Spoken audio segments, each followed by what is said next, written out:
Hi, if you want to turn on auto optimization on your Samsung Galaxy S25, then open Settings and in here find Device Care tab. After that, we need to scroll a bit down to find Auto Optimization. Tap it and now we'll see everything about auto optimization such as last auto memory cleaning and last auto restart.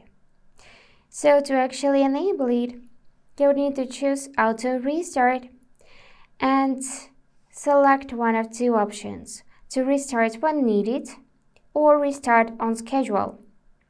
If you select when needed, then tap on the switcher so it will light up blue and your phone will restart automatically when performance issues would be detected.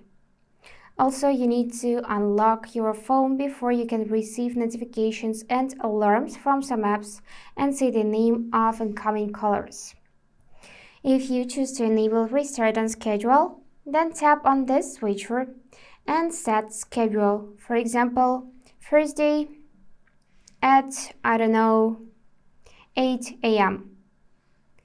And that's it for today. If you found this video helpful, please subscribe, like, and comment.